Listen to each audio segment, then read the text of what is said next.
these kinds of issues have to be addressed, and so we want to try to do that. Not as an end-all, but as certainly a place to, to start to try to answer the question.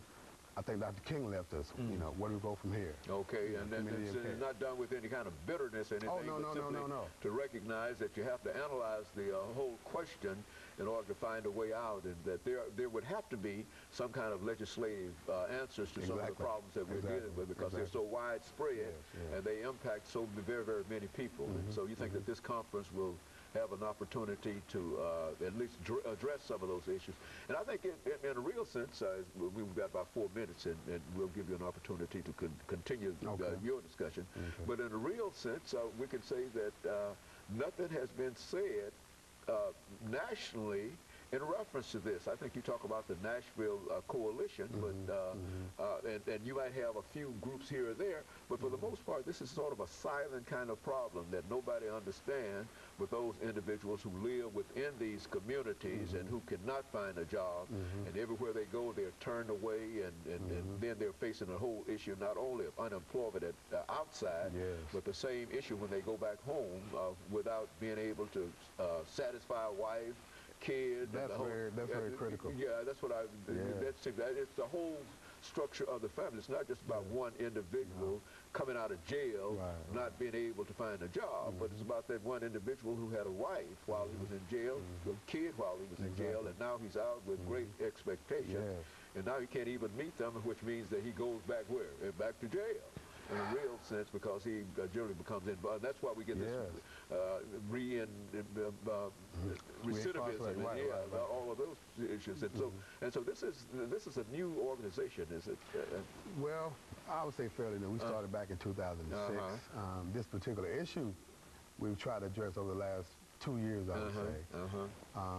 We've got quite a bit of support from churches, church people. Because people recognize that this is a family issue. It really is. Has direct, as you pointed out, direct impact on the family structure, on the children, but also on the individual who feels like they have no way out. There's no way to. They've served their term. They've done everything that they could possibly do, and now they're out. And then every employer that they go to will tell them to come back later. Nobody, because we've got this whole idea of being an equal opportunity employer and et cetera, including everybody. And then we find that some individuals are not equally employed, and especially those individuals who happen to come, and the individuals who probably need employment more than perhaps some other, well, everybody needs some kind of employment, but they are desperate, in desperate need of employment because they have so many situations that they find themselves in.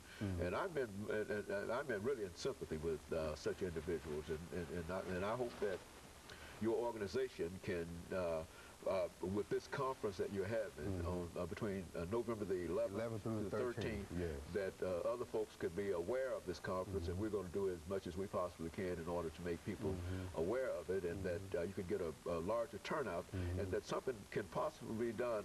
I think that the state of Tennessee has already tried to deal with this whole issue of voting for these individuals, but for the most part, I don't think that has been as thorough as it possibly could have been.